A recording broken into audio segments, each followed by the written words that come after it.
आकाश का इंद्र कहलाएगा वो, आकाश का इंद्र कहलाएगा वो।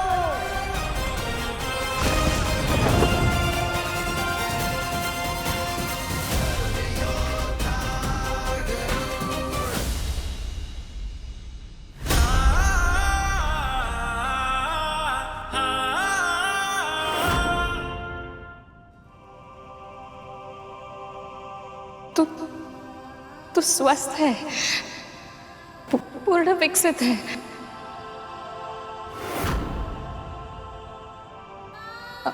अपने सामान्य रूप में आप पुत्र।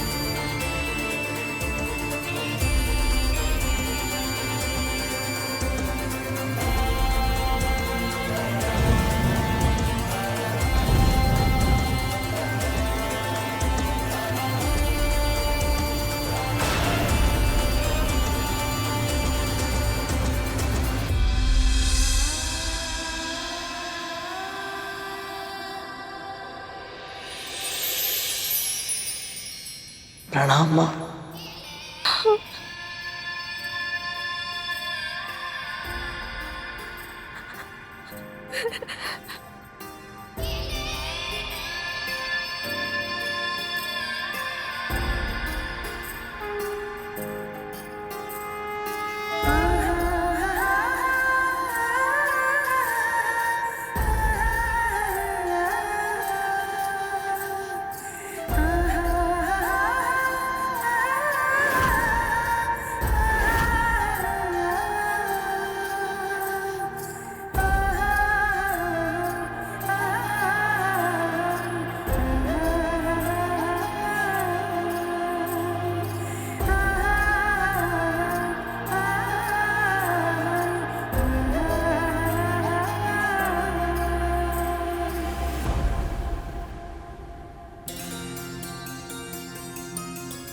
तेरा स्थान मेरे चरणों में नहीं, मेरे हृदय में है पुत्र।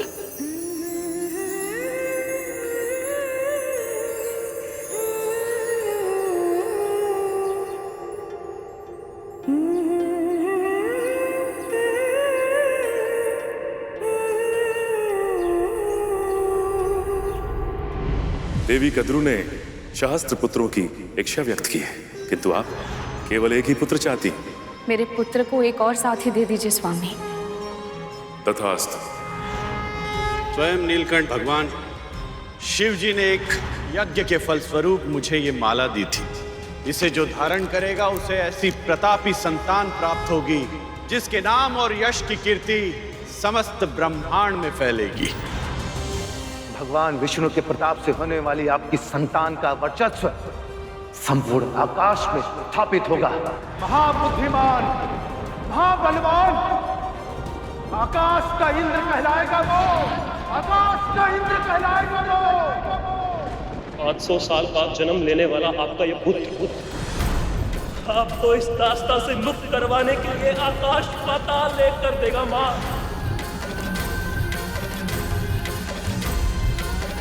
अपनी माँ के धैर्य की और कितनी परीक्षा लोगे तुम? क्या मेरी ममता तुम तक पहुंच नहीं रही? क्यों मेरी पुकार को अनसुना कर रहे हो? ऐसी कौन सी समाधि में लुप्त है प्रभु जो अपनी भक्त की पुकार आप तक पहुंच ही नहीं पा रही है? ना आपको इस माँ की पीड़ा दिखाई दे रही है, ना ही मेरी इन संतानों को।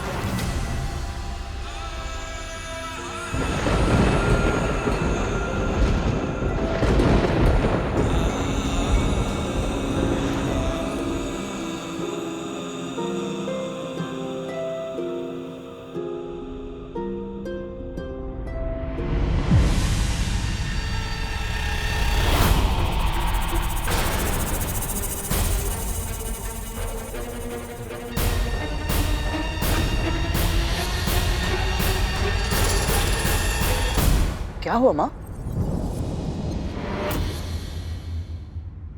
और ये सब कौन है? ये नाग हैं तेरे भाई, और ये हैं तेरी बड़ी माँ और इन नाग भाइयों की माँ कद्रू।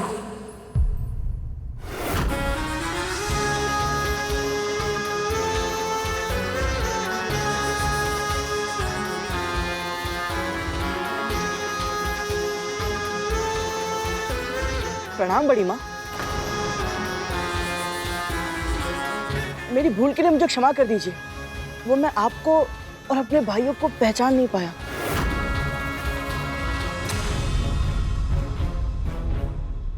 वो तो अच्छा हुआ कि माँ समय से आ गई। पल दो पल की देरी हो जाती तो आप में से कोई मेरा प्रथम बन जाता।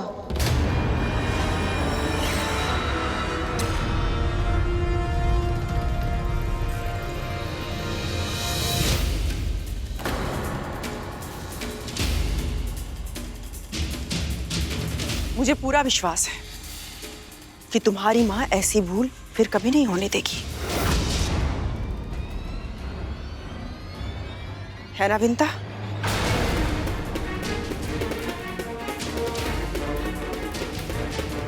जी।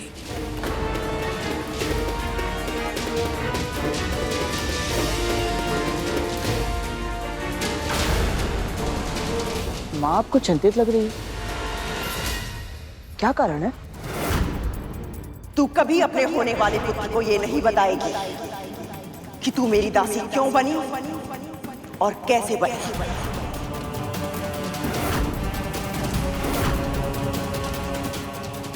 कुछ भी तो नहीं पुत्र। तू चल मेरे साथ चल, पहले नारायण का आशीर्वाद ले ले। चल आजा।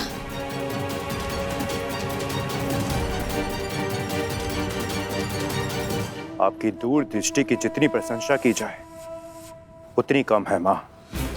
यदि इसके जन्म से पहले आप छोटी माँ को अपनी दास्ता के बंधन में ना बांध लेती तो आज ना जाने क्या हो जाता।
हे परम प्रभु श्री विष्णु, मुझे इस पुत्र के रूप में स्वयं अपना आशीर्वाद दिया है आपने।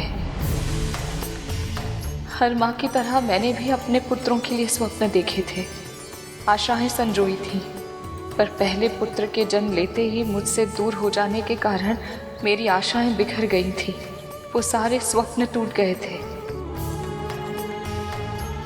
और अब 1,000 वर्षों की लंबी प्रतीक्षा के बाद मुझे ये पुत्र मिला है, तो मैं माँ बनने से पहले ही दासी बन चुकी हूँ।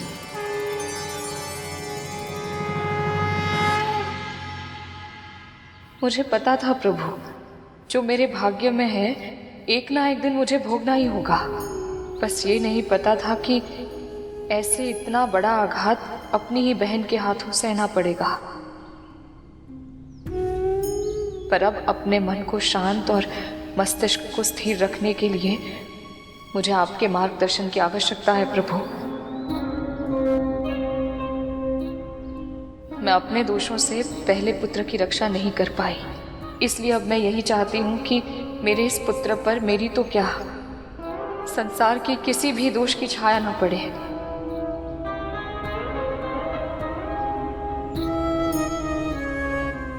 दासी पुत्र होने के बाद भी आदर्श बने, महान बने। मेरी ये प्रार्थना स्वीकार कीजिए प्रभु, इसे अपना आशीर्वाद दीजिए।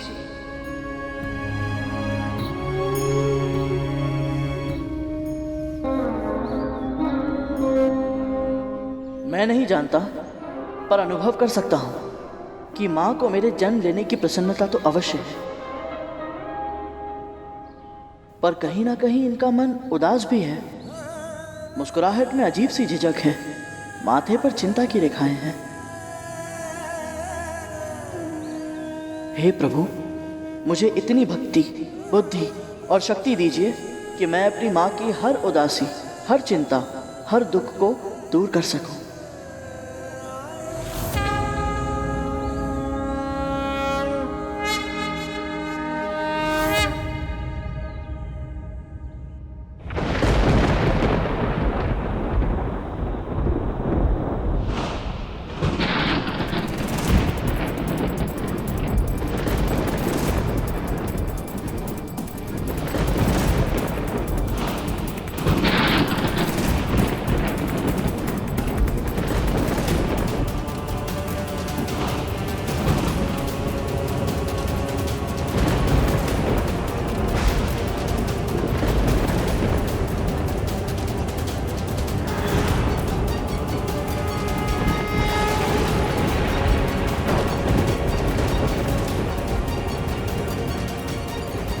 पुत्री विंता, शिव शंकर की पारिजात माला और महाविष्णु के परम भक्त बालखिल ऋषियों से आशीर्वाद प्राप्त करने वाला तेरा ये पुत्र पराक्रमी भी होगा और परोपकारी भी।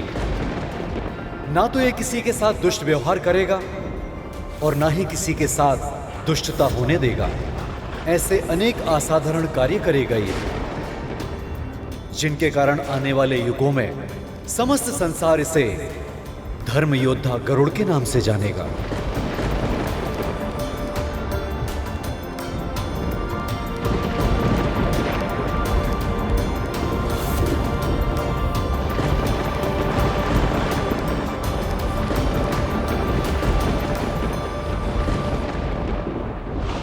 गरुड़,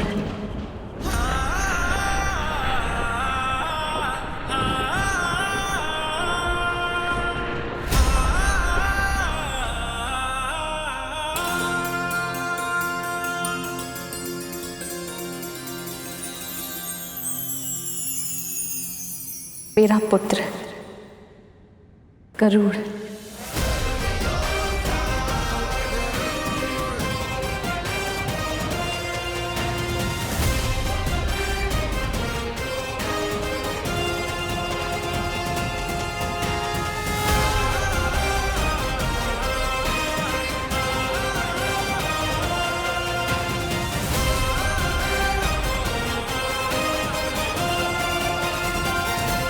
आयुष्मान भव, यशस्वी भव।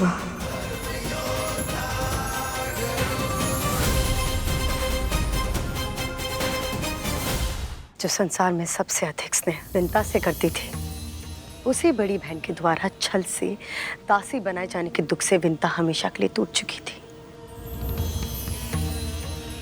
पता है गरुड़, तुम्हारी माँ बहुत विद्वान, बहुत बुद्धिमान हुआ करती थी। कोई कल्पना भी नहीं कर सकता था कि जिसके चेहरे पर आत्मविश्वास का ऐसा तेज तमकता हो, वही विंता भय की छाया में सदा सदा के लिए दासी बनकर रह जाएगी। और उनके साथ हुई घटना के कारण तो वो पहले ही टूट चुकी थी, और कद्रू के निर्मम वार ने उसके कोमल से हृदय को चकनाचूर कर दिया था। तुम्हारी सुरक्षा करना जीवन का उद्देश्य बन गया था। अपने लक्ष्य को साधने के लिए कद्रू उसके भाई का उपयोग कर रही थी। तरह तरह की शारीरिक मानसिक दबाव डाले ताकि उसका आत्मविश्वास और उसका मनोबल पूरी तरह से टूट जाए। और यही हुआ। धीरे धीरे विंता स्वयं को भूलने लगी थी। बस उसे याद था तो सिर्फ अपने वचन का मान। तुम्हारी माँ के लिए उसका वचन ही परम सत्य है और सत्य ही धर्म है। तुम्हारी माँ वायु के बिना जीवित रह सकती है, पर धर्म के बिना नहीं। इसलिए तो तुम्हारे इतने शक्तिशाली होने के बाद भी उसने अपना वचन निभाया और भविष्य में भी निभाएगी, फिर चाहे वो कद्रू उसके प्राण ही क्यों ना ले ले। सत्य कह रहे हैं आप। माँ के इन्हीं व्यवहारों के कारण मेरे मन में इतने सारे प्रश्न उत्पन्न हुए कि दोनों बहन होकर एक महारानी और एक दासी क्यों?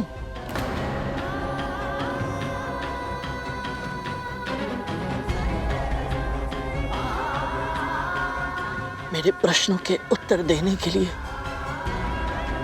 आपका बहुत बहुत धन्यवाद दीदी माँ। पर अब भी एक महत्वपूर्ण प्रश्न मेरे हृदय में सुलग रहा है कि मैं अपनी माँ के कष्ट मिटाने के लिए क्या करूं?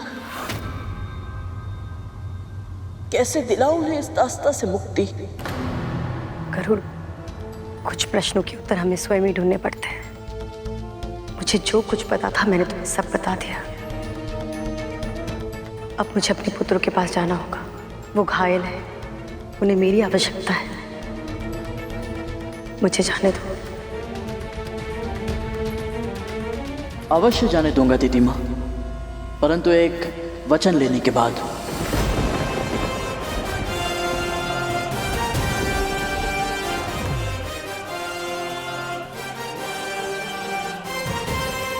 वचन दीजिए दीदी माँ कि मेरी अनुपस्थिति में आपका कोई भी पुत्र, असुर सेना का कोई भी योद्धा, कोई भी सैनिक अदिति माँ की तपस्या भंग करने का प्रयास नहीं करेगा।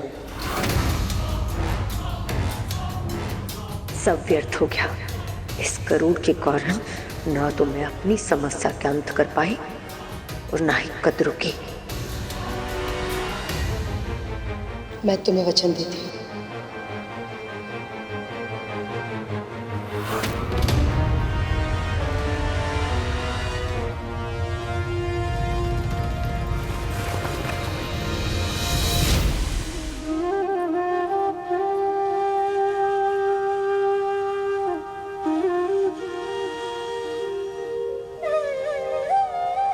माँ सही कहती है, परम पिता श्री विष्णु रहस्यमय है और कृपा अवश्य करते हैं।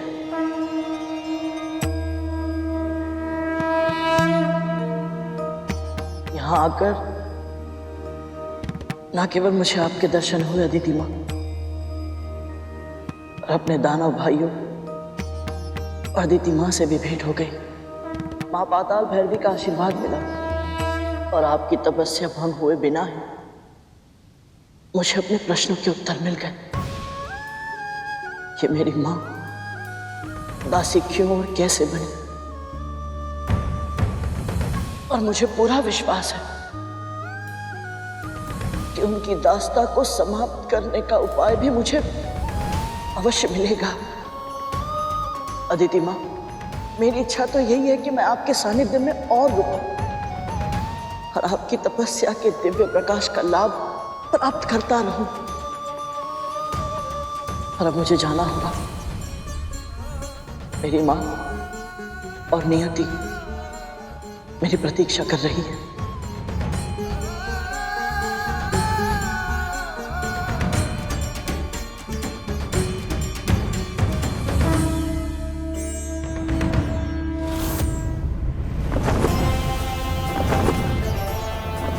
माँ को बिना बताए चला आया था। मेरी चिंता में कितनी व्याकुल होंगी वो और कितनी क्रोधित भी होंगी मुझसे।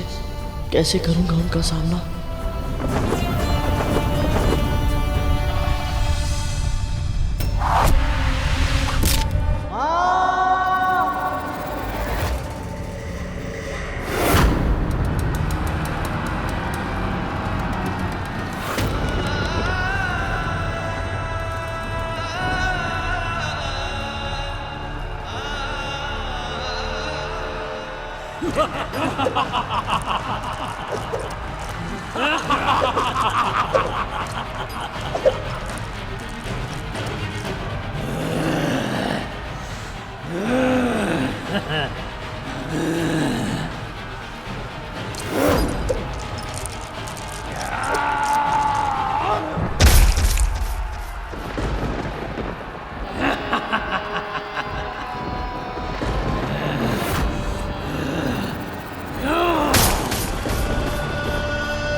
मेरा गरुड़।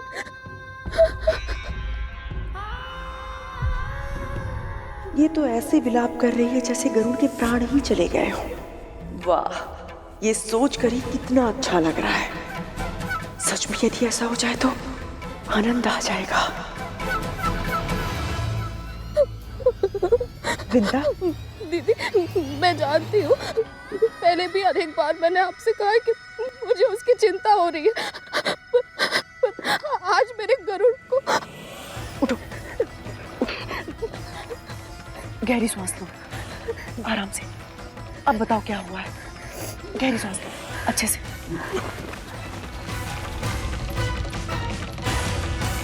मैंने बहुत बुरा स्वप्न देखा दीदी। गरुड़ जब मेरे पास वापस लौट रहा था तो अचानक बहुत सारे असुरों ने उसे घेर लिया। क्या?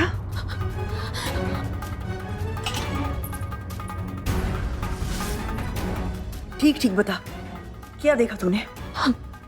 गरुड़ ऊंचे आकाश में उड़ रहा था, तभी एक तीर उसके पंख में धंस गया।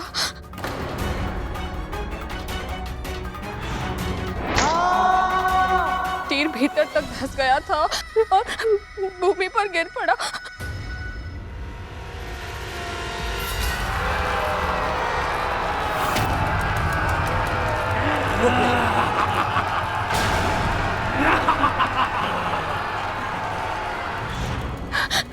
उसने असुरों का सामना करने की चेष्टा की, पर वो अकेला था।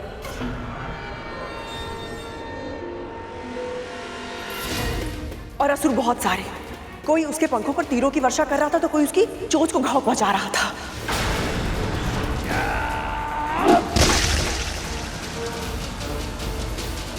कोई उसके शक्तिशाली पंजों को तलवार से काट रहा था तो कोई उसकी आंखों को फोड़ रहा था।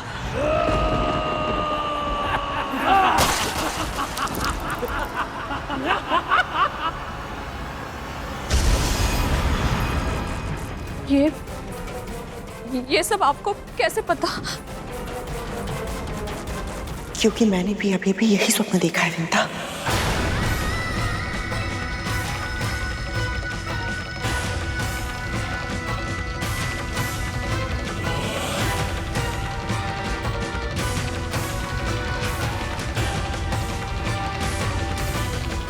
मैं जानती हूँ मेरी बात पर विश्वास करना तेरे लिए कठिन होगा, किंतु सत्य तो यही है ना विंता।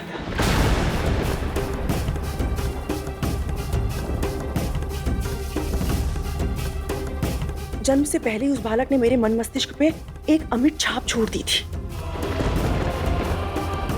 इसलिए एक अजीब सा जुड़ाव अनुभव करती हूं मैं उसके साथ। अब तक मैं ही तुझसे कहती रही कि तू चिंता मत कर, कुछ नहीं होगा उसे, किंतु अब इस स्वप्न के बाद ये आश्वासन भी नहीं दे सकती तुझे मैं।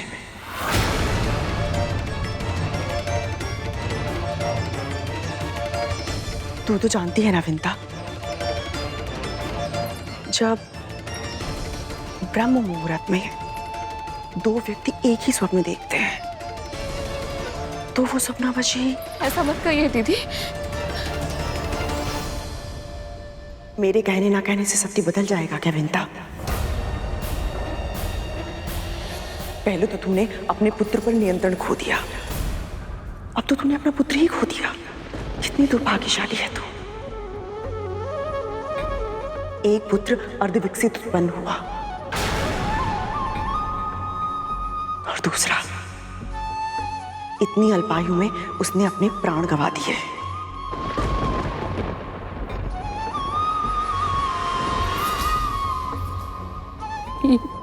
यह संभव है? ऐसा नहीं हो सकता। मेरा पुत्र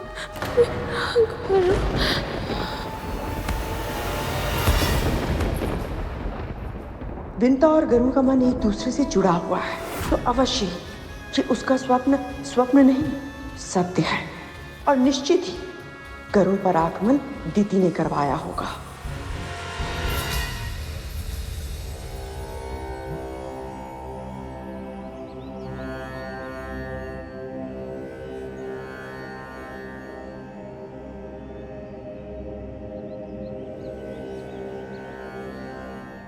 ओम यमाय सोममनुनुत यामाय जुहुता हविः यमं ह यज्ञो गच्छति अग्निदूतो अलंकृतः। ओम यमाय सोममनुनुत यामाय जुहुता हविः यमं ह यज्ञो गच्छति अग्निदूतो अलंकृतः। ओम यमाय सोममनुनुत यामाय जुहुता हविः यमं ह यज्ञो गच्छति अग्निदूतो अलंकृतः। ओम यमाय सोममनुनुत यामाय जुहुता हविः यमं ह। गरुड़ के तन का आकार देखा है? तो पूरे वन की लकड़ियां भी कम पड़ जाएंगी। हाँ भूत नंदी, उसे जलाने के लिए तो पूरे महल का घी भी कम पड़ जाएगा। माँ,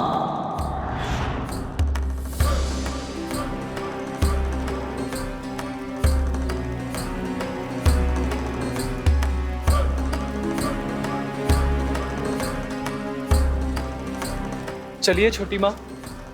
हाँ चलिए ना छोटी माँ, अब परंपरा के अनुसार ये कार्य तो अब आप ही को ही करना पड़ेगा ना।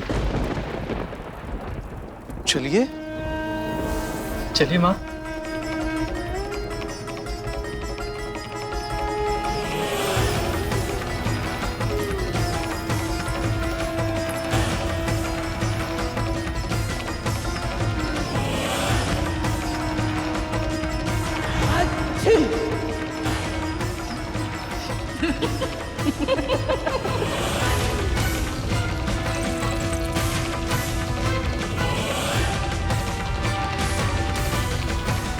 गरुड़ का श्राद्ध होगा तो उसकी ताकत कम होगी।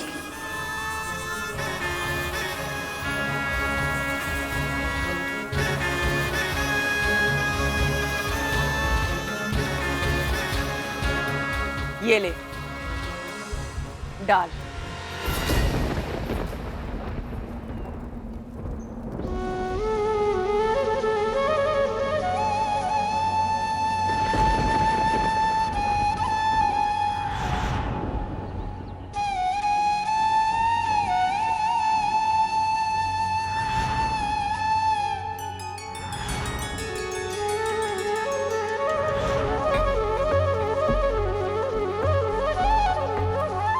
अब आप दिवंगत का नाम बताइए। जिनकी मृत्यु हुई है उनका कुल और नाम बताइए।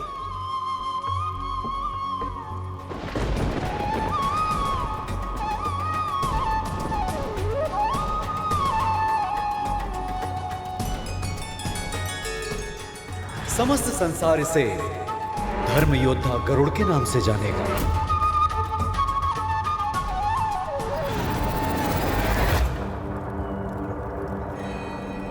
कश्यप पुत्र गरुड़,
गरुड़, मेरा गरुड़।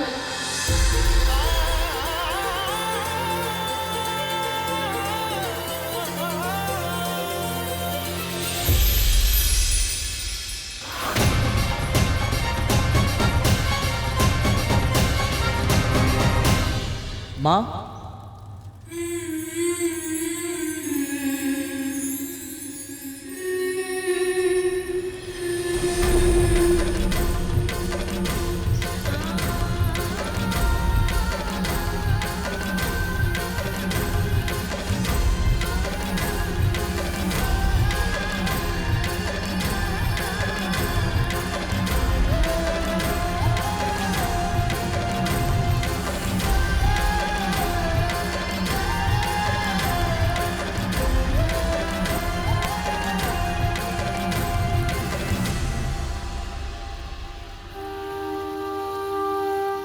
तुझे कोई घाव नहीं लगे तो ठीक है। असुरों से बच कैसे गया ये? माँ ने तो कहा था कि असुरों को कोई पराजित नहीं कर पाएगा, फिर ये जीवित कैसे बच गया? तो ठीक है।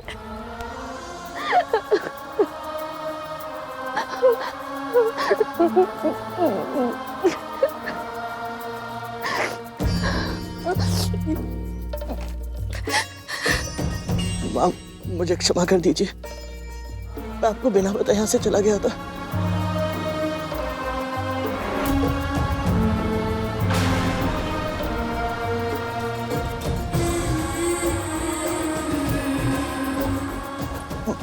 माँ, मैं जानता हूँ मैंने आपको बहुत दुख दिया है, आपका क्रोधित होना भी उचित है। माँ, मेरी बात तो सुनिए। माँ, मैं विवश था।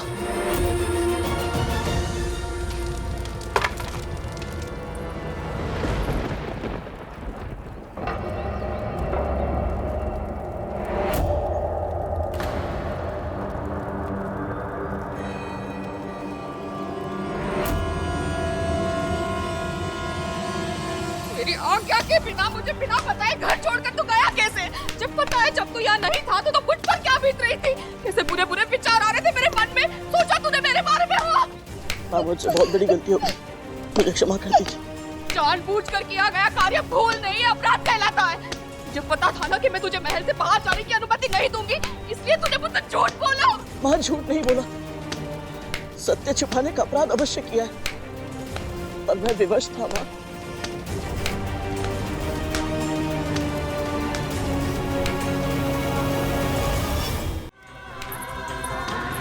ऐसी क्या विवशता थी?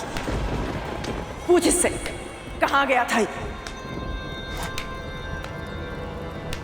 कद्रू ने विंता को छल से दासी बनाया था।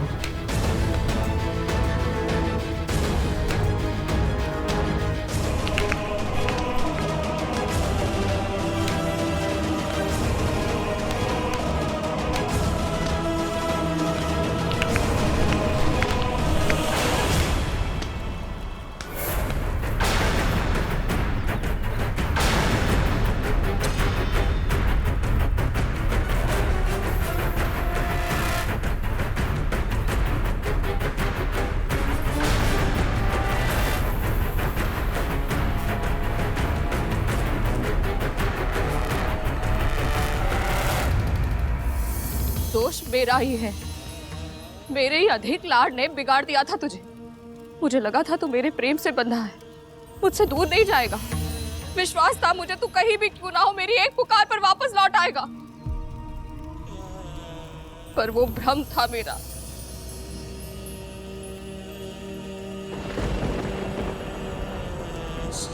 माँ,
धूमल, ये असुर तो बड़े भीषण होते हैं ना? हाँ, तब तो मैं भी वही सोच रहा था, पर ये गरुड़ से बचकर कैसे वापस आया?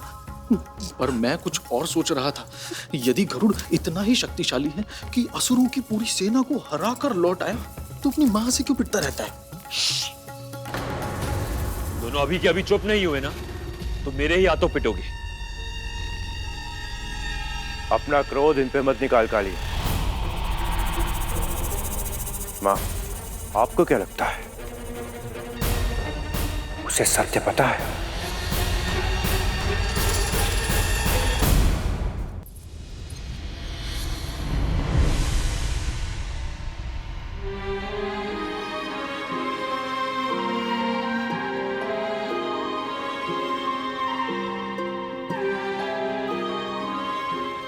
मैं जानता हूँ आप मेरे लिए इतनी चिंतित क्यों होती हैं।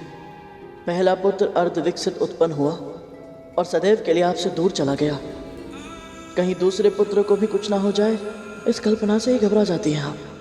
पर अब आपको ऐसे भयभीत रहने की आवश्यकता नहीं है।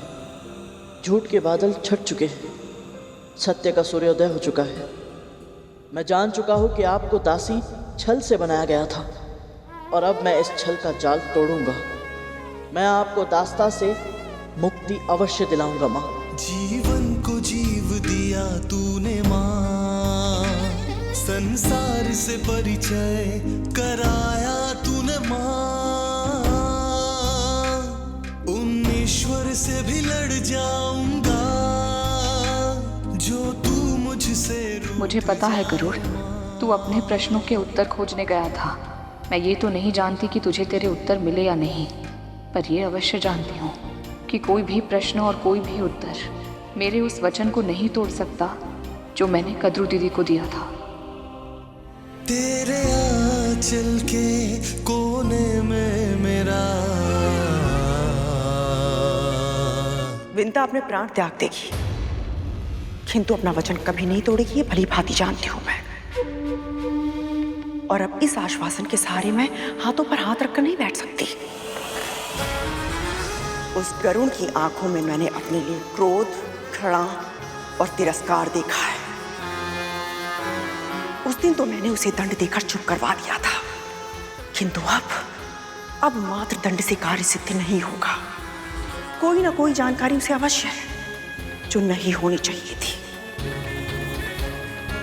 अब अपनी अगली चाल निर्धारित करने से पहले मेरे लिए जानना आवश्यक है कि उसे क्या पता है।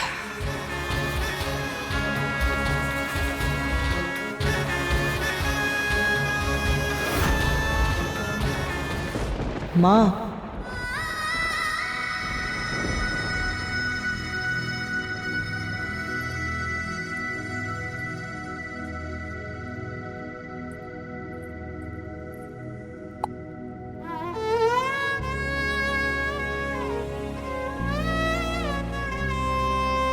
जीवन को जीव दिया तूने माँ, संसार से परिचय कराया तूने माँ। उन ईश्वर से भी लड़ जाऊंगा जो तू मुझसे रूठ जाए माँ। अपना हर सुख तूने मुझको दिया, मेरे हर दुखों को हर लिया तूने माँ, लिया तूने माँ। तेरे आंचल के कोने में मेरा संसार है माँ,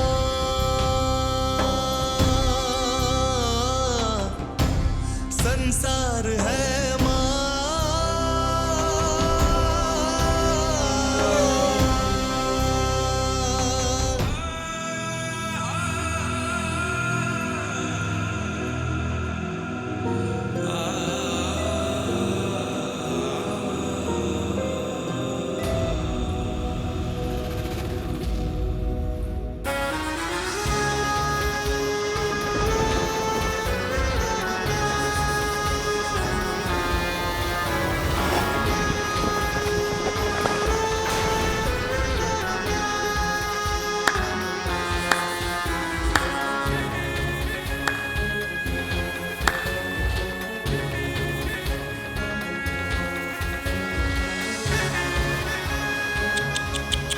क्या हुआ? मां नहीं मानी? मानेगी भी नहीं, क्योंकि इस बार तूने केवल उसकी अवज्ञा नहीं की है, मेरी भी की है।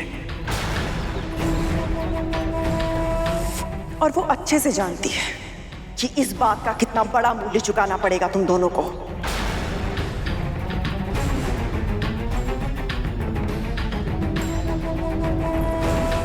घूर क्या रहा है? पिछली बार जो तूने दुस्साहस किया था, उसका क्या परिणाम मिला था तुझे? भूल गया है?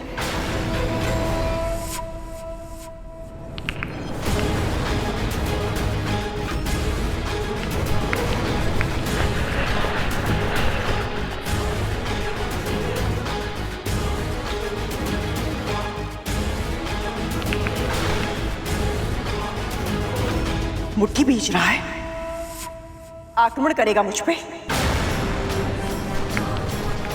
क्या किया है मैं? किस बात का क्रोध है मुझ पर?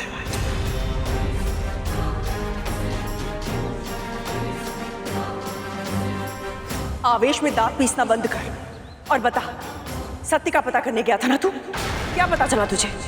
ये पता चला कि कैसे तेरी माँ ने तेरे भाई को अर्ध विकसित रूप में जन्म लेने के लिए विवश कर दिया था? क्या फिर ये पता चला कि कैसे उसने शर्त लगाने के अवगुण के कारण तेरा और अपना जीवन दांव पर लगा दिया था?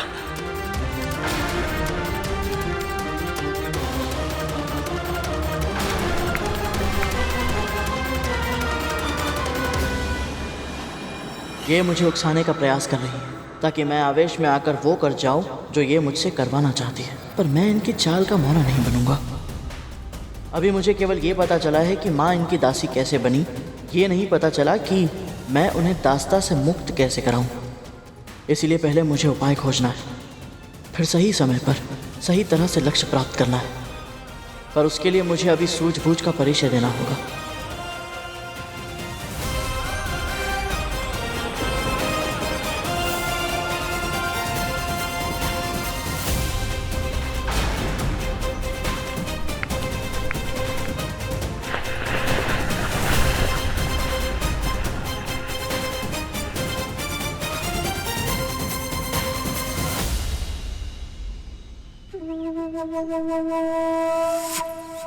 इसका अर्थ है तू मुझे सत्य नहीं बताएगा। ठीक है, मैं ही तेरी माँ को जाके सत्य बता देती हूँ कि तू कहाँ गया था।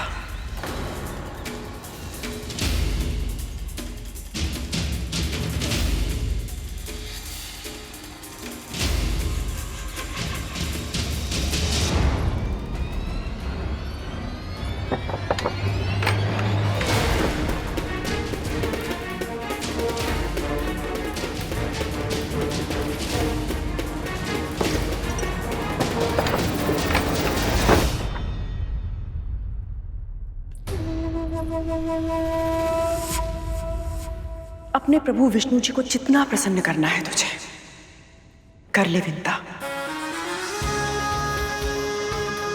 पर मूर्खता करने पर प्रभु एक ही बार सहायता करते हैं, बार बार नहीं। क्या कहना चाहती हैं आप?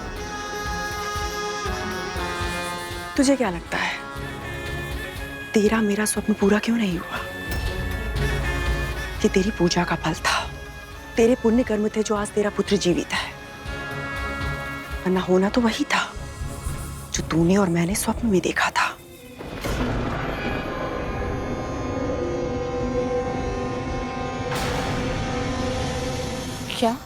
क्या लगा था तुझे?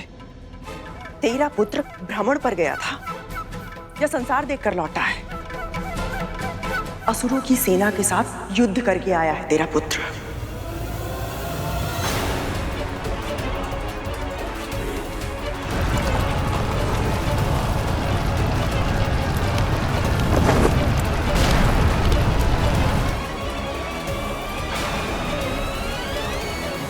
गरुड़ अपने प्रश्नों के उत्तर ढूंढने के लिए अदिति दीदी तक पहुंच गया था।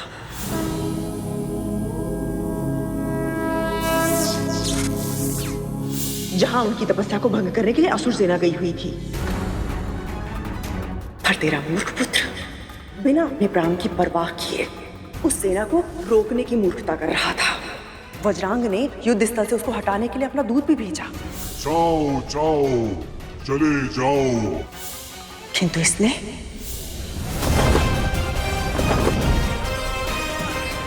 इस तप की रक्षा का लिया है मैंने संकल्प। युद्ध भी अवश्य करूंगा यदि ना रहा कोई विकल्प। बालक समझकर वज्रांग स्वयं उसे समझाने गया था, किंतु समझने के स्थान पर उसने असुर सेना के सेनापति वज्रांग को ही चुनौती दे दी। मैं बल का प्रयोग नहीं करना चाहता। आपके पास विकट दैत्य, इतनी बड़ी सेना है, किंतु मैं भी दुर्बल नहीं। ये सब उसने तुझसे ही सीखा है ना विंता?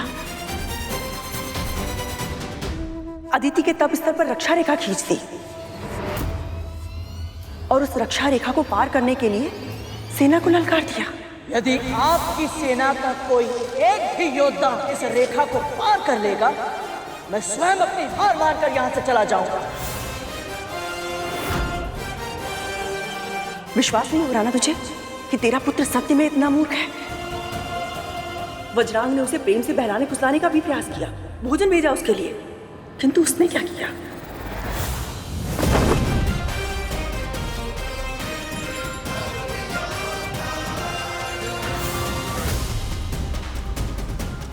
ऐसे ही आंसू बहाएगी यदि समय रहते तूने अपने पुत्र को नहीं समझाया।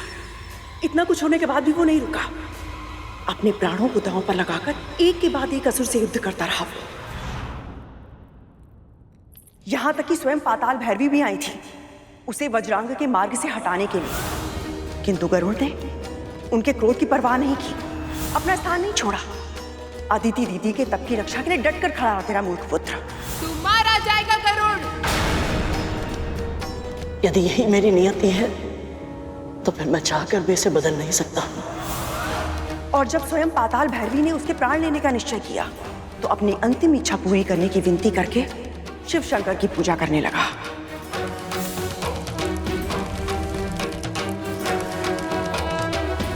अब भस्म से त्रिपुंड बना।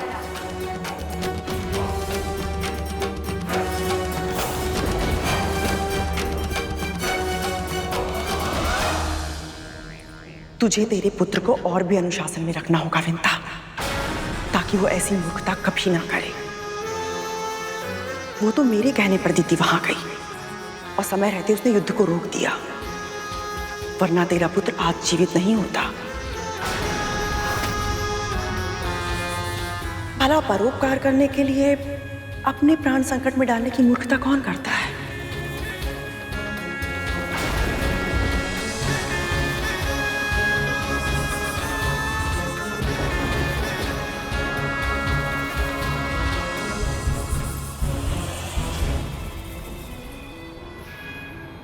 अब आएगा आनंद।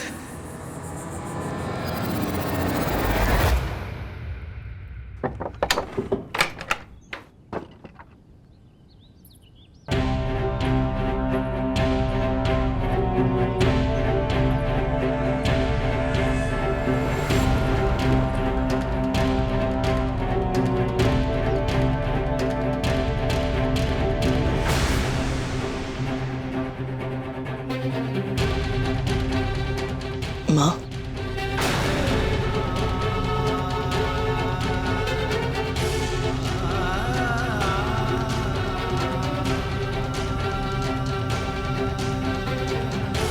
मुझे क्षमा कर दीजिए माँ।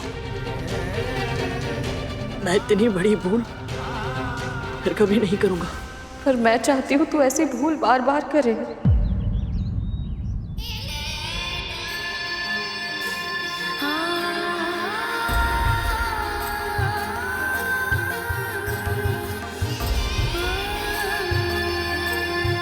मुझे गर्व है तुझ पर। तूने धर्म की रक्षा कर मेरे दिए हुए संस्कारों की लाज रखी है पुत्र।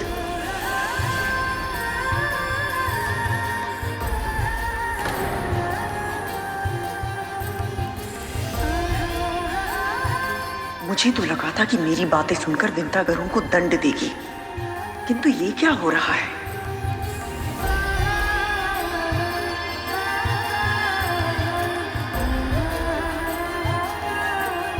आपको सत्य पता चल गया माँ। दीदी ने कद्रू दीदी को बताया और उन्होंने मुझे कि कैसे तूने अदिति दीदी की तपस्या की रक्षा के लिए अपने प्राणों को दांव पर लगा दिया।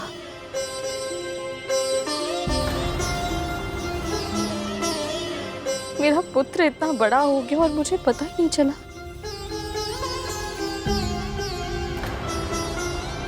तो बड़ी माँ को केवल मेरे अदिति माँ तक पहुंचने के बारे में ही पता है और कुछ नहीं।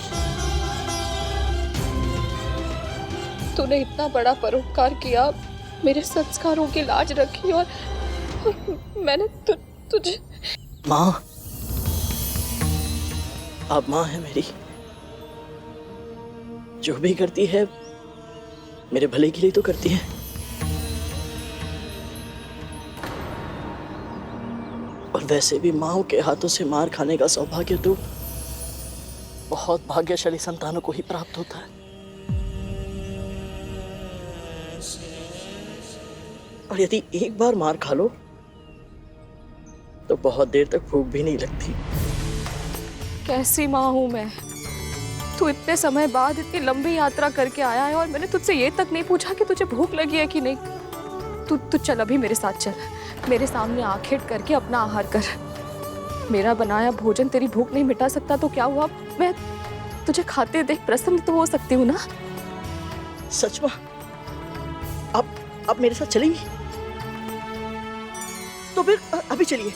मुझे पता है मेरी यात्रा के बारे में आपको बहुत कुछ बताना है। माँ, मैंने बहुत कुछ नया देखा, बहुत जाना, सब कुछ समझा। मैं सब कुछ बताऊंगा आपको।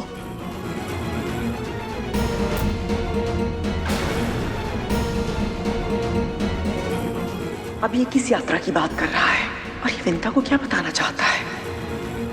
मुझे बहुत कुछ बताना है आपको माँ, चलिए।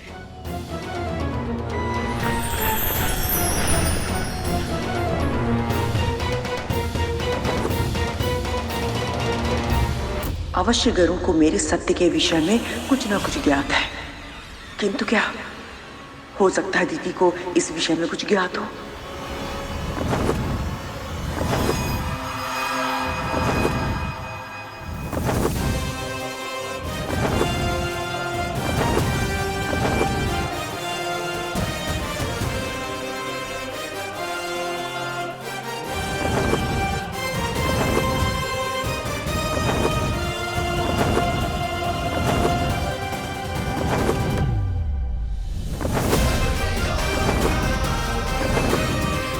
गरुड़, धीरे, तेरी माँ को अभ्यास नहीं है इतनी ऊंचाई का।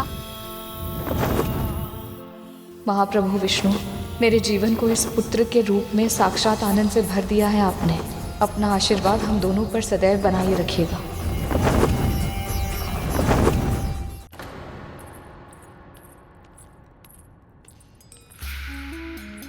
क्या हुआ कद्रू? इतनी शीघ्रता में क्यों बुलाया मुझे?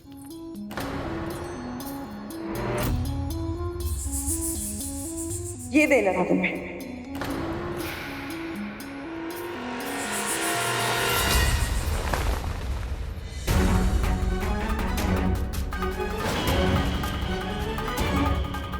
कहना क्या चाहती हो तुम? गरुड़ को कैसे पराजित किया जा सकता है, इसका भेद मैंने ही तुम्हें बताया था ना। फिर भी वो पूरी असुर सेना को हराकर सकुशल वापस लौट आया है। इसका अर्थ तो यही हुआ ना, तुम्हारे पुत्रों को, विशेष रूप से वज्रांग को बहुत हानि पहुंची होगी। तन के घाव तो ये औषधि दूर कर देगी, किंतु जो आत्मविश्वास घायल हुआ है उसे कैसे ठीक करोगी तुम?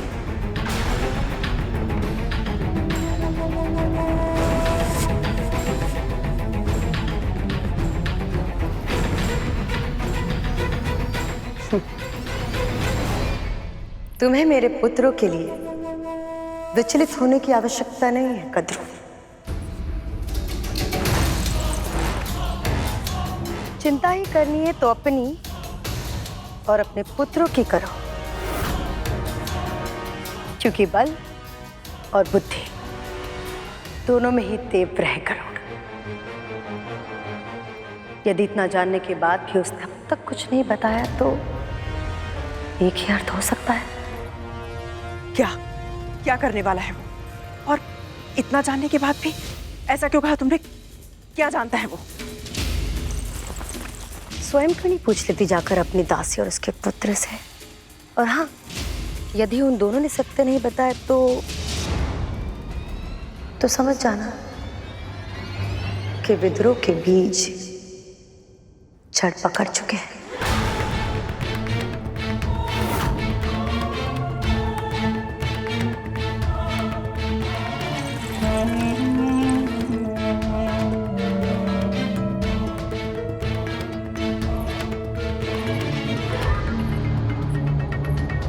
तो क्या करूं? सब कुछ जानता है। यदि हाँ, तो अब तक शांत क्यों है? क्या उसका ये मौन किसी बहुत बड़ी आंधी का सूचक है?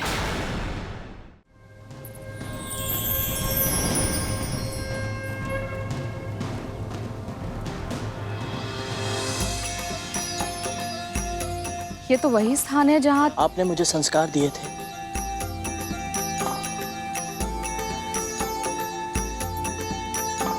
मैंने तो केवल इस धागे में गांठें लगाई, पर तूने मेरी हर बात पर अपने मन में गांठ बांधी, मेरे वचनों को स्मरण रखा और उन्हीं के अनुरूप कर्म किया।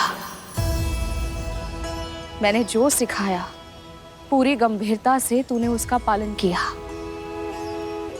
तो उसका पालन ना करने का भी विकल्प था क्या मेरे पास? ये बात मेरे मस्तिष्क में आई कैसे नहीं?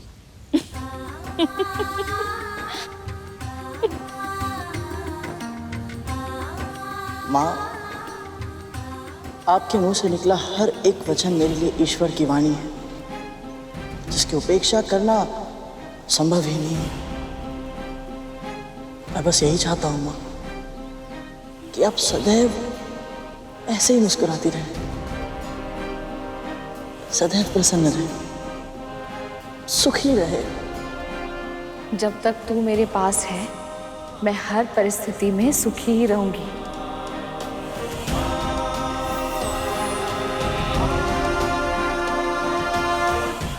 हमारी माँ दीदी ने इसे वचन दिया था कि हम असुर देव माता अदिति को सुरक्षित छोड़ देंगे, पर यह वचन नहीं दिया था कि हम इस पक्षी और इसकी मां पर आक्रमण नहीं करेंगे। अब जा तू अपना आखेट कर ले, मैं यहीं बैठकर विष्णु जी का ध्यान करती हूँ। अवश्य, पर उससे पहले आप अपनी आंखें बंद कर दीजिए। आंखें बंद कर लूं? हाँ, कीजिए ना माँ।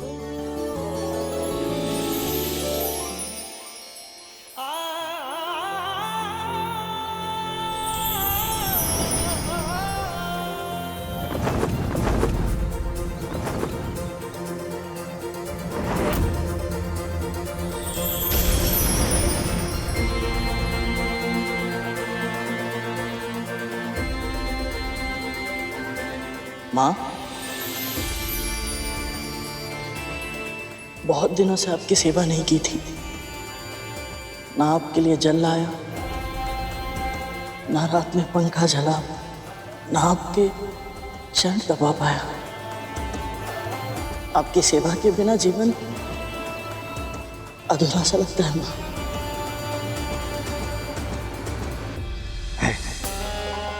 एक बार संतान बड़ी हो जाए, समर्थ हो जाए, फिर तो वो अपने माता पिता का मुख भी नहीं देखती। और एक ये मूर्ख है, स्वयं को अपनी माता की सेवा में न्योछावर कर रखा है इसने। तभी तो हमारे साथ युद्ध में हर समय माँ माँ की रट लगा रखी थी इसने। अब आज्ञा दीजिए।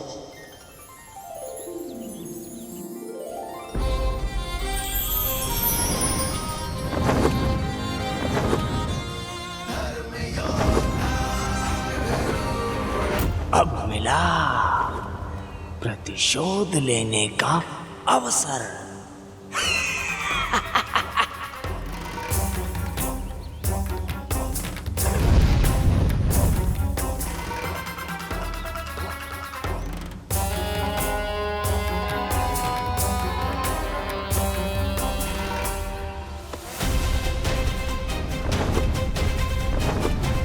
यहाँ तो आहार के लिए कोई भी जीव नहीं दिख रहा। माँ मेरी प्रतीक्षा कर रही होंगी।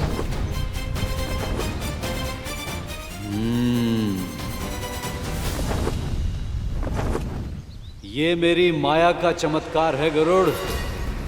मैंने सभी जीवों को तुम्हारी दृष्टि से ओझल कर दिया है।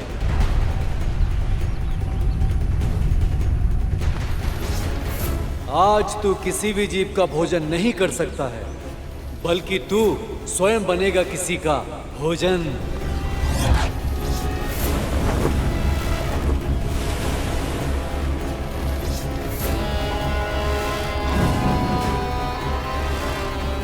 हे भोलेनाथ, हे दीनानाथ, मेरी सहायता कीजिए। हे भोलेनाथ, मेरी सहायता कीजिए। अपने भक्तों पर कृपा कीजिए। हे भोलेनाथ, अपने भक्तों की सहायता कीजिए। हे दीनानाथ, मुझ पर दया कीजिए। तुम कौन? भयभीत मत होइए, मैं आपकी सहायता करने के लिए आया। तुम कौन हो बालक? तुम मेरी क्यों सहायता करना चाहते हो? बस आप यही समझ लीजिए कि मैं भी आप ही की तरह एक भक्त हूँ। और रहा प्रश्न आपकी सहायता करने का, तो मेरी माँ कहती है जब भी परोपकार करने का अवसर मिले तो हिचकिचाना मत। भोलेनाथ, तुम्हें आशीर्वाद दे बालक। बस मेरा एक काम कर दो, इस मटके में जल भरकर मेरी कुटिया तक छोड़ दो। बस इतनी सी बात? मैं अभी गया और अभी आया। लाइए।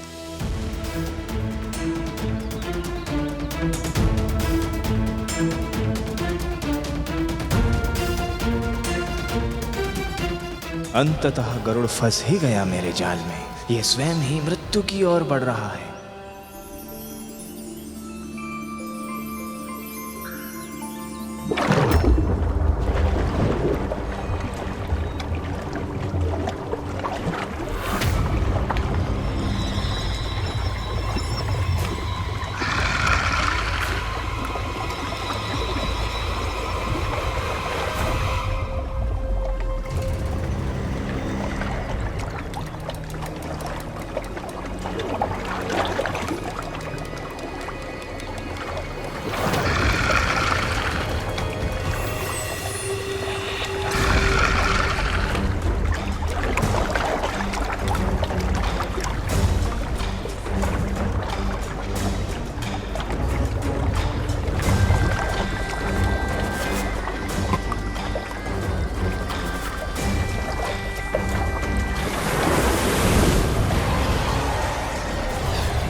भगवते वासुदेवाय।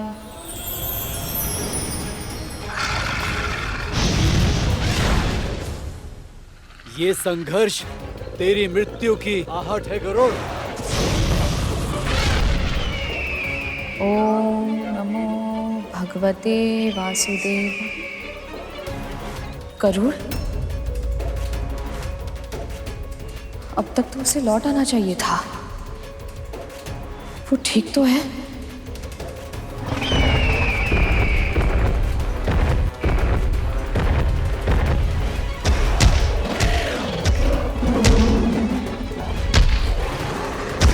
कहाँ रह गया? मैं उसकी प्रतीक्षा में यूं बैठी नहीं रह सकती। मुझे अपनी मन की आंखों से ढूंढना होगा उसे।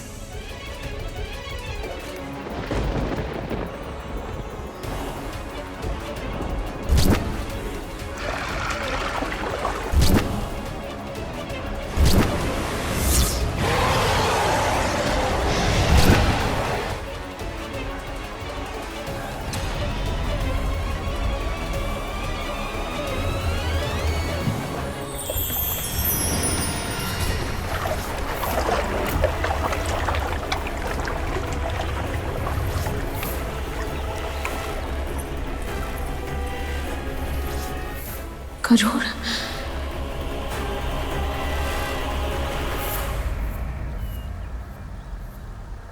माँ, आप यहाँ? गरुड़ तू ठीक है ना? तुझे कुछ हुआ तो नहीं है? माँ मैं ठीक हूँ, मैं बस अभी आया। गरुड़ तू उसका पीछा क्यों कर रहा है? तू भूमि और आकाश का वासी है, जबकि वो मकर जलचर है। जल में उसकी शक्ति और अधिक बढ़ जाती है। माँ आप सत्य कह रही है, पर आप ही ने मुझे सिखाया था कि जब भी भूख लगे तो प्रयास करना किसी दुष्ट प्राणी को ही मारा जाए, ताकि अन्य सभी निर्दोष प्राणियों की रक्षा हो सके और प्रकृति का संतुलन भी बना रहे। माँ यदि आज इस मकर को मैंने छोड़ दिया तो भविष्य में इसके जैसे अनेक दुष्ट यहाँ आकर उत्पात मचाएंगे और सामान्य जन का जल पीना भी असंभव हो जाएगा। माँ मुझे जाने दीजिए।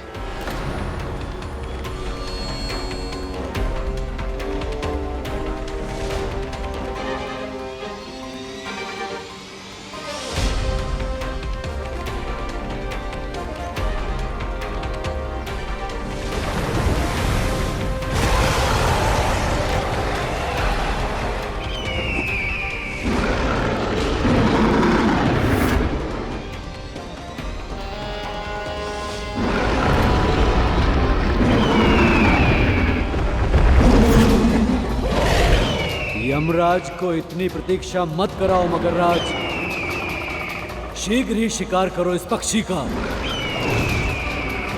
मेरे पुत्र की रक्षा कीजिए प्रभु। ओम विष्णवे नमः।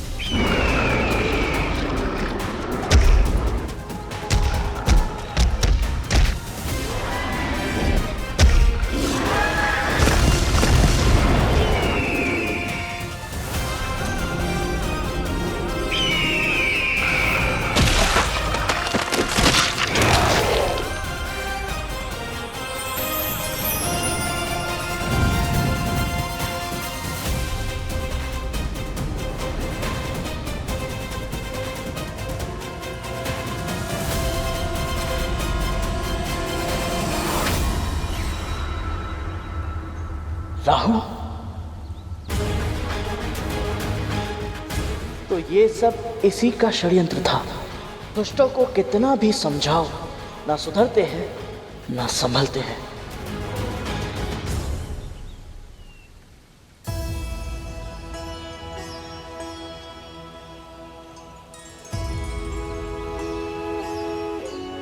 अब शांत हुई तेरी भूख? बुराई का नाश करके केवल भूख ही नहीं, मन भी शांत हो गया। माँ चल अब घर चलते हैं, कद्रू दीदी प्रतीक्षा कर रही होंगी। और माँ वो शेष बातें हम घर चल के करेंगे गरुड़, चल अब। ये भी अवसर हाथ से निकल गया, किंतु मुझे शीघ्र ही माँ को बड़ी माँ की मंशा से अवगत करना होगा।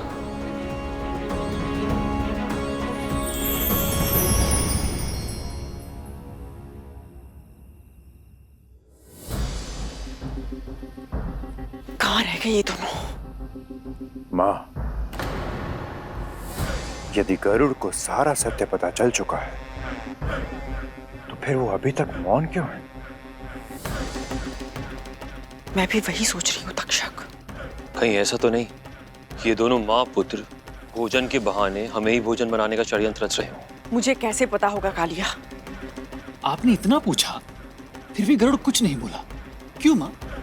हाँ माँ, अगर हमें पता ही नहीं चलेगा कि उसे क्या पता है वो कितना, तो उसे नियंत्रण में कैसे रख पाएंगे? प्रश्न प्रश्न प्रश्न, तुम लोगों को केवल प्रश्न पूछने के लिए जन्म दिया है ना मैंने। एक वो गरुड़ है जो अपनी माँ के लिए आकाश पाताल एक कर रहा है, और तुम लोग उल्टे सीधे प्रश्न करके मेरी चिंता बढ़ा रहे हो।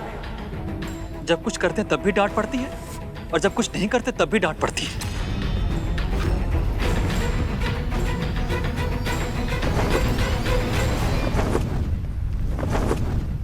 माँ, वो आ गए।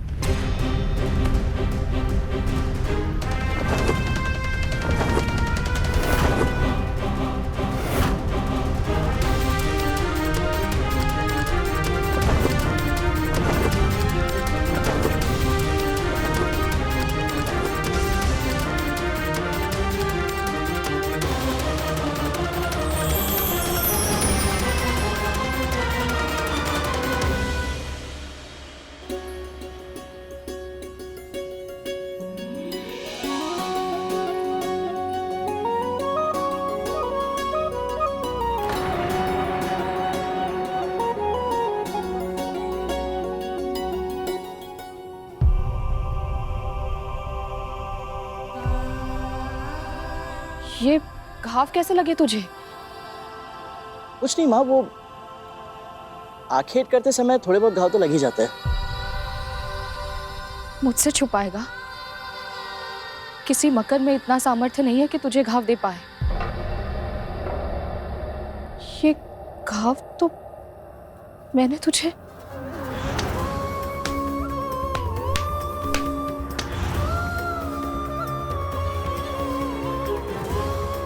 माँ, कुछ नहीं हुआ है मुझे। कैसे नहीं हुआ? तुझसे बिना कुछ पूछे इतना मारा और तू भी चुपचाप मार खाता चला गया। इतने विकट असुरों से युद्ध करके आया, तुझे कुछ नहीं हुआ और मेरे मारने से इतने घाव। ये संसार में किसी के भी प्रहार का कोई भी प्रभाव नहीं पड़ता मुझ पर, और जब आप मारेंगी तो कष्ट होगा ना माँ।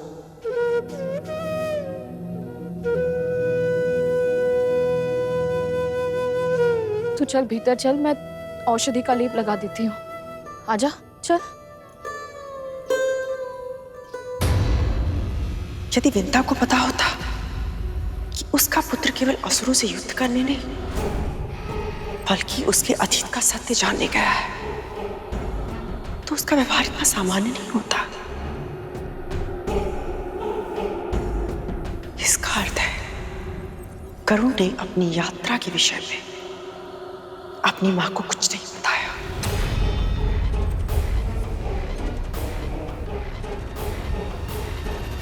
पर क्यों?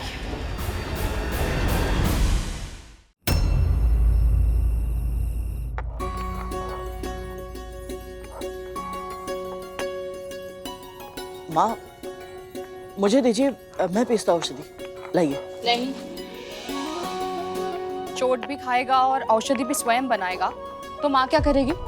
पर माँ, गरुड़, जैसे तुझे मेरी सेवा करके आनंद मिलता है, वैसे ही मुझे भी तेरे लिए कुछ करके प्रसन्नता मिलती है। तू अपनी माँ को प्रसन्न नहीं देखना चाहता? जा वहां जाकर बैठ जा।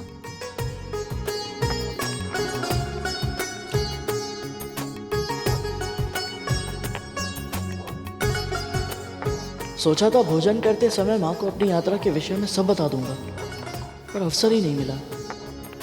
और अब तो बहुत रात हो गई है, माँ भी थक गई होंगी।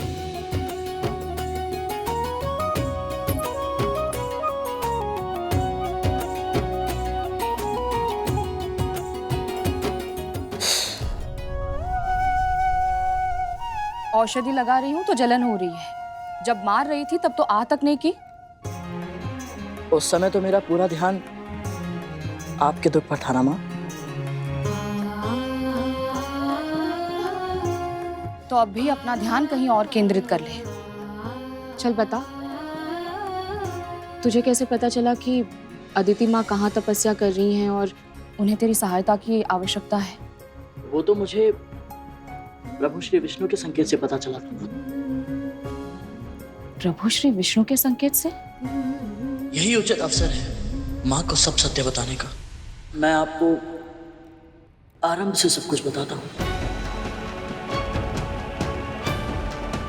क्या हुआ? तू इतना गंभीर क्यों हो गया? ऐसा क्या बताने वाला है तू? माँ, मैं आपकी दास्ता की कथा जानने के लिए आपको बिना बताए वैकुंठ गया था।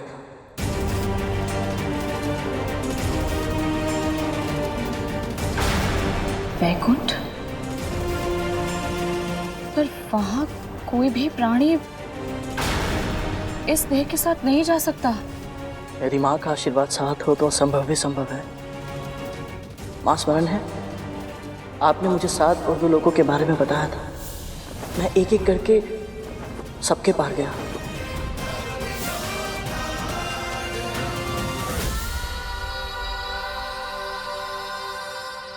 और दूर से ही सही पर ब्रह्मलोक में मुझे पिताजी के दर्शन हुए माँ। सत्य? हाँ माँ, पिताजी के मुख पर जो तेज था ऐसा मैंने कहीं नहीं देखा। वो तेज, उसकी आभा सबसे अलग है पुत्र। ऋषियों में सर्वप्रथम है। ब्रह्मा, विष्णु, महेश सब उनका सम्मान करते हैं। उनकी अर्धांगिनी होना मेरे लिए गर्व की बात है। और तू भी बहुत भाग्यशाली है पुत्र कि तू उनका पुत्र है। सत्य कहा माँ आपने। मैं सचमुच बहुत भाग्यशाली हूँ। पता है माँ, पिताजी को देखकर जब मैं मंत्रमुग्ध हो गया था तो उन्होंने मुझसे क्या कहा? पुत्र गरुड़, एक बार किसी कार्य को करने का निश्चय कर लो तो फिर मन को भटकने नहीं देना चाहिए। जाओ और अपने लक्ष्य को पूरा करो। इसका अर्थ है स्वामी ने गरुड़ की इस सत्य जानने के लिए की गई यात्रा का समर्थन किया। तेरे पिता सांसारिक विषयों में आसक्त नहीं होते, उनसे उदासीन रहते हैं, पर फिर भी तुझे यात्रा के लिए आशीर्वाद दिया। ये बहुत बड़ा सौभाग्य है। माँ, पिताजी के वचनों से उत्साहित होकर मैं और ऊपर उड़ा। फिर जब मैं वैकुंठ पहुंचा तो एक भयंकर काले नाग ने मेरा मार्ग रोक लिया।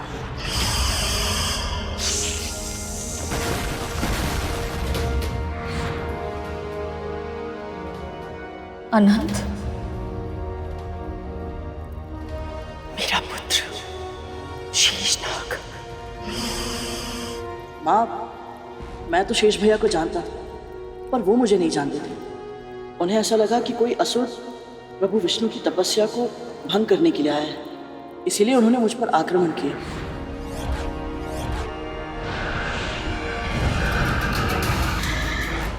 पर फिर एक बार आपने मेरी रक्षा की।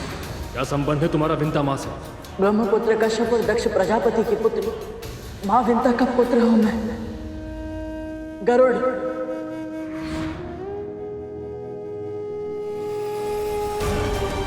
शेषनाग ने मेरा पुत्र होते हुए भी इस विंता का साथ दिया।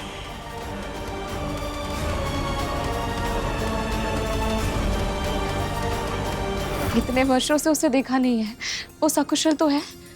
हाँ माँ, शेष भैया बिल्कुल ठीक है। इतनी दूर होकर भी वो प्रतिदिन आपको और बड़ी माँ को स्मरण करते रहते हैं।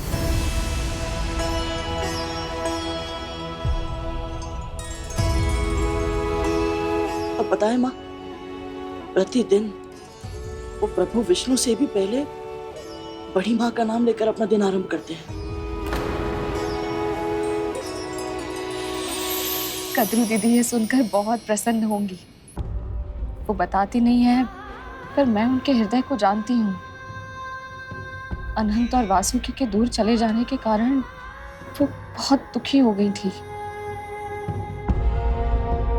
जहां जाना चाहते हो जाओ, जहां जाओ सुखी रहना।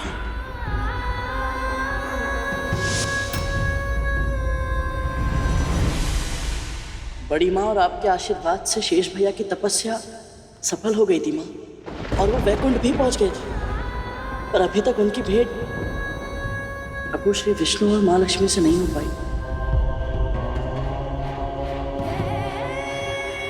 क्योंकि माँ लक्ष्मी के समुद्र में समा जाने के बाद प्रभु श्री विष्णु तपस्या में लीन हो गए माँ।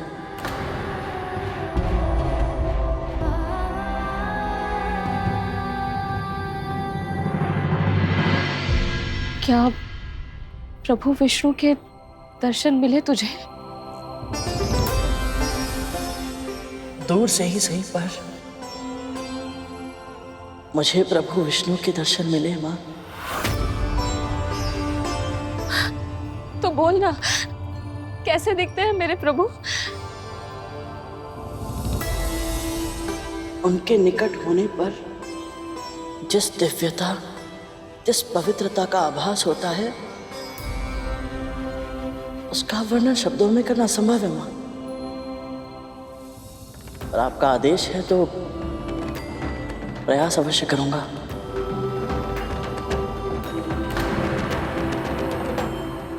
प्रभु तपस्या में लीन है माँ। उनके आभूषणों ने अपनी चमक खो दी है, क्योंकि समस्त ब्रह्मांड श्रीहीन हो गया है।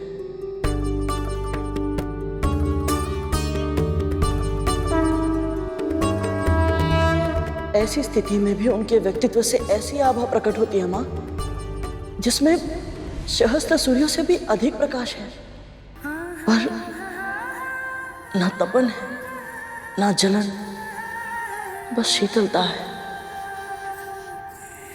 सौम्यता की अद्भुत शीतलता।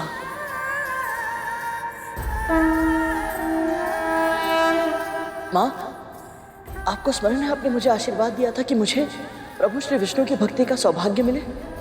जब मैंने उन्हें देखा तब मुझे समझ आया कि आपके उस आशीर्वाद के पीछे मेरे सुख की कामना छिपी थी। ये सुनकर मुझे बहुत अधिक प्रसन्नता हो रही है गरुड़। अल्पायु में ही तुझे प्रभु श्री विष्णु के साक्षात दर्शन हो गए। ये मेरे लिए गर्व की बात है। ऐसा लग रहा है जैसे मेरी वर्षों की तपस्या का फल मिल गया हो मुझे। बस अब तुझे किसी की बुरी दृष्टि ना लगे।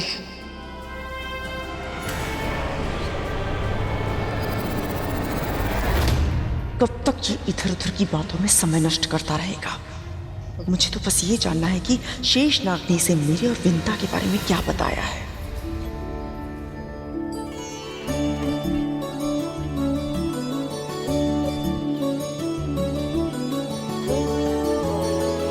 गरुड़, अनंत ने क्या कहा तुझसे?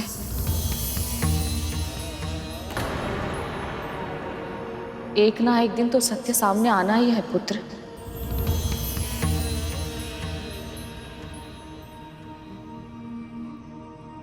शेष भैया ने मुझे सब कुछ बताया माँ, आरंभ से, कि कैसे आप और बड़ी माँ के मध्य स्नेह था। आप पर प्राण न्यौछावर करती थी वो। अस्वस्थ होने पर रात रात भर जागकर आपकी सेवा करती थी।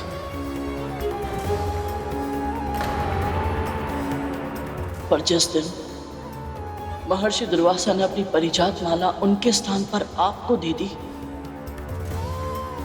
उस दिन के बाद सब कुछ बदल गया।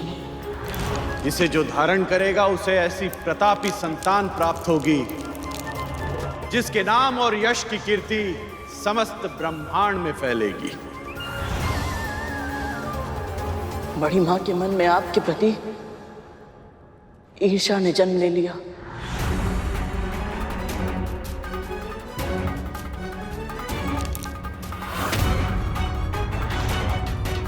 और मैं समझ ही नहीं पाई। अवगुण ऐसे ही होते हैं मां, समय रहते हम उन्हें पहचान नहीं पाते। कभी कभी हम स्वयं उसका शिकार बन जाते हैं और हमें आभास भी नहीं होता। जैसे कि मेरे और अरुण भैया के जन्म से पहले नागों के जन्म के कारण आप भी ईर्ष्या का शिकार बन गई थी।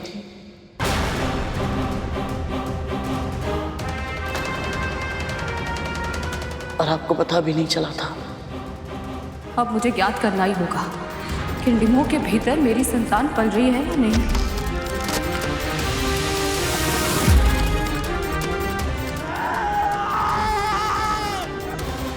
मैंने अरुण के डिम के साथ जो पाप किया था, इसे उसके बारे में पता है।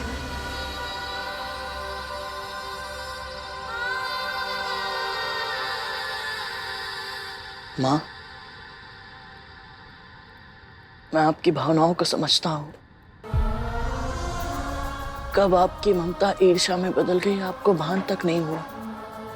और इसमें केवल आपका दोष नहीं था मां, अति सौभाग्यशाली पुत्रों की मां होने का वरदान मिला था आपको, और इससे बड़ी मां असुरक्षित अनुभव कर रही थी। और इसीलिए उन्होंने आपके मस्तिष्क में संदेह के इतने बीज बो दिए कि आप ठीक से कुछ समझ ही नहीं पाई। और फिर जब क्रोध में आकर अरुण भैया ने आपको भीषण श्राप दिया, आपने उसे अपनी नियत ही मान लिया।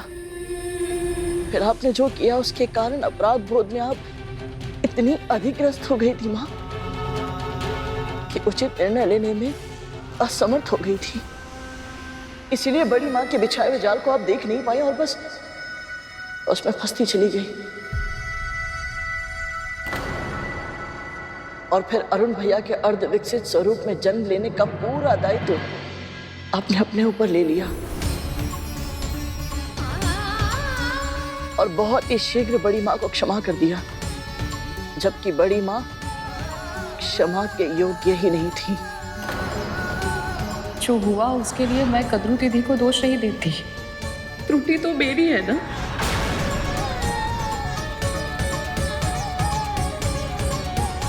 ये सब अनंत ने कहा तुझसे? नहीं माँ, शेष भैया को तो अरुण भैया के जन्म के बाद की घटनाओं के बारे में कुछ पता ही नहीं है। मुझे भी एक पल के लिए ऐसा लगा कि आपकी दासी बनने के कारणों को जानने का जो मेरा प्रयास है ये बस अब असफल रह जाएगा। पर प्रभु श्री विष्णु ने मुझे संकेत दिया कि मैं अदिति माँ के पास जाऊं।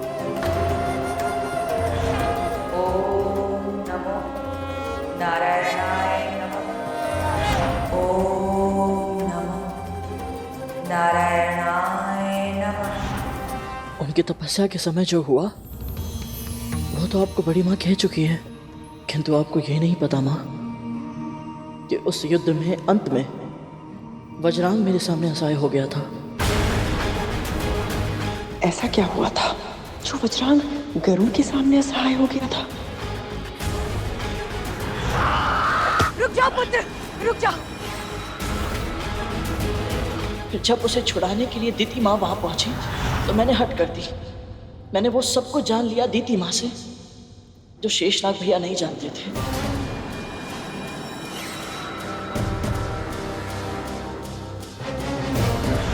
जब तक हमें उसके सामर्थ्य का अनुमान पूर्ण रूप से नहीं लग जाता, हमें विंता को जीवित रखना होगा।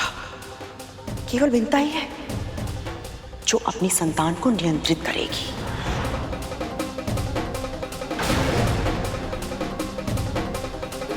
तो दीति ने बताया है इसे मेरा सत्य।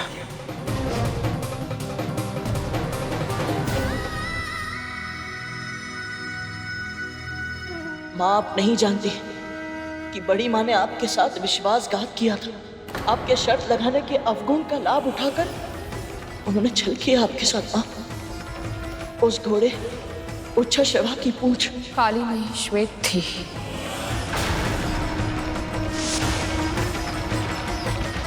और ये सिद्ध करने के लिए उनके पुत्र नाग के रूप में उसकी पूंछ से लिपट गए थे। अर्थात आपको पता था कि आपके साथ छल हुआ है? प्रारंभ में नहीं पता था। जब उन्होंने कहा कि मैं अपना वचन ना तोड़ूं, इसके लिए आजीवन उनकी दासी बनने की सौगंध लेनी होगी, तब मैंने अपने निकट उनके 1 सहस्त्र पुत्रों को नाग के रूप में सरकते देखा।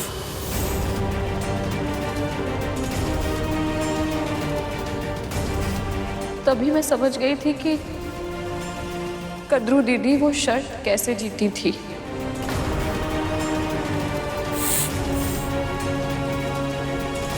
फिर भी आपने उनसे कोई प्रश्न नहीं पूछा।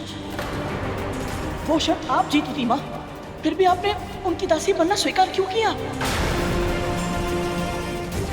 ये तो मैं भी जानना चाहती हूँ विंता, कि मेरे छल के बारे में जानकर भी तू मेरी दासी क्यों बनी? क्योंकि ये मेरा पश्चाताप था।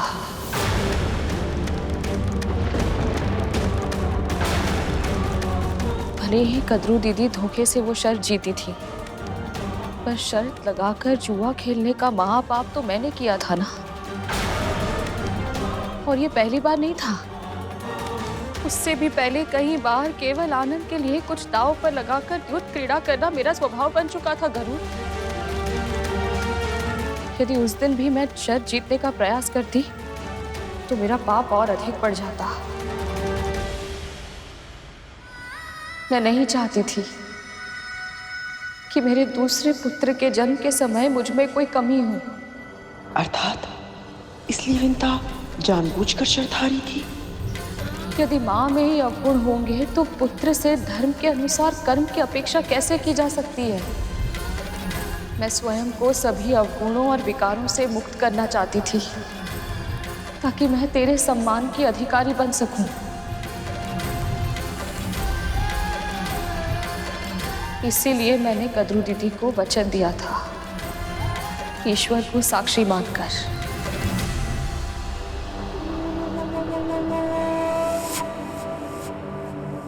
तू जानता है, मेरा वचन ही मेरा सत्य है और मेरा सत्य ही मेरा धर्म। मैं अपने धर्म से विमुख नहीं हो सकती गरुड़।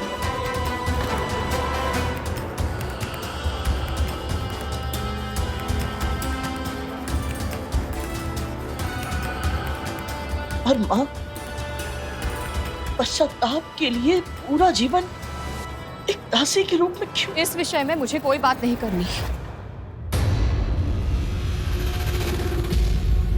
तू जानना चाहता था ना तेरी माँ दासी कैसे बनी, तो वो तू जान चुका है। अब ये भी मान ले, तेरी माँ अपने प्राण त्याग देगी पर अपना धर्म कभी नहीं त्यागेगी और ना ही अपना वचन तोड़ेगी।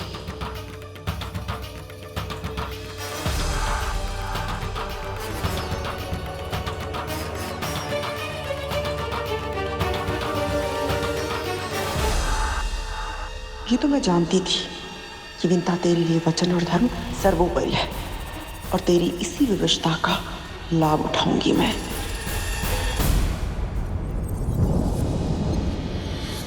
अब तू जाकर सो जा, मुझे भी विश्राम करने दे।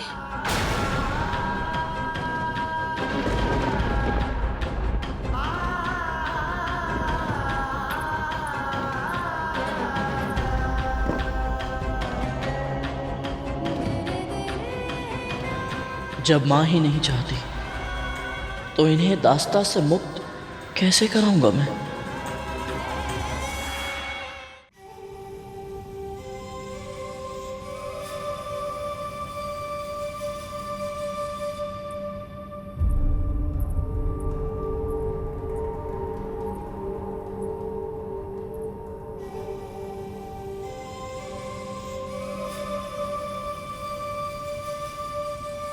चिंता मत कीजिए दीदी, मैं अपना वचन नहीं तोड़ूंगी। तेरी चिंता नहीं है मुझे, किंतु तेरा पुत्र, वो भी आपको या आपके पुत्रों को कोई हानि नहीं पहुंचाएगा। तू इतने विश्वास के साथ कैसे कह सकती है? जब तेरा पुत्र तुझे बिना बताए वैकुंठ जा सकता है, असुरों के साथ युद्ध कर सकता है, तो वो कुछ भी कर सकता है। बहुत शक्तिशाली है वो और उत्तरदायी भी है। वो अपनी शक्ति का प्रयोग किसी अनुचित कार्य के लिए कभी नहीं करेगा। उसमें मेरे संस्कारों के साथ साथ अपने पिता के गुण भी हैं। देखिए उसे, इतना कुछ जानने के बाद भी कितनी शांति से चैन की नींद सो रहा है। दीदी, हम दोनों उन महर्षि कश्यप की पत्नियां हैं जो जल में रहकर भी कमल की तरह निरासक्त हैं। जैसे कमल जल के भीतर रहकर भी जल की एक बूंद से भी अछूता रहता है, वैसे ही हमारे स्वामी भी सांसारिक विषयों से विमुख रहते हैं।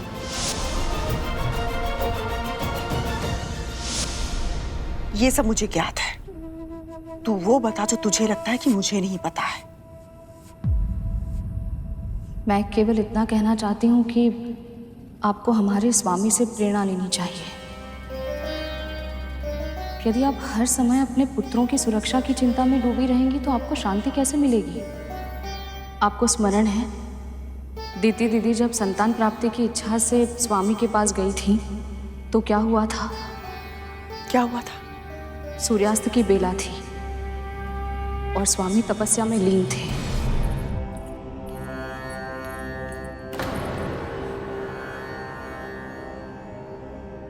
कहिए देवी। कल्याण। स्वामी, मुझे अदिति दीदी की तरह संतान चाहिए। तथास्तु। स्वामी, मुझे अभी चाहिए। अभी अभी अभी तो सूर्यास्त हुआ है देवी, और यह उचित समय नहीं है संतान धारण करने के लिए। इस बेला में संतान धारण करने से उनमें तामसिक गुण आ जाते हैं देवी, और बड़े होने पर उनमें दुष्ट प्रवृत्ति पूरी तरह से छा जाती है। इसलिए हमें उचित समय की प्रतीक्षा करनी होगी, ताकि आप केवल तन से ही नहीं, मन से भी चरित्रवान और शक्तिशाली पुत्रों को प्राप्त कर सके, जो सदैव अपने धर्म के मार्ग पर चले। नहीं स्वामी, नहीं, मैं प्रतीक्षा नहीं कर सकती।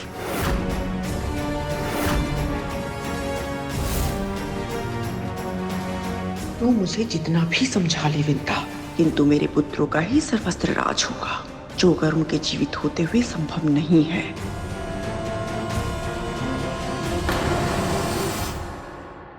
पक्षीराज गरुड़ के साहस भरे कारनामे देखने के लिए चैनल को सब्सक्राइब करें और साथ ही बेल आइकॉन दबाना न भूलें।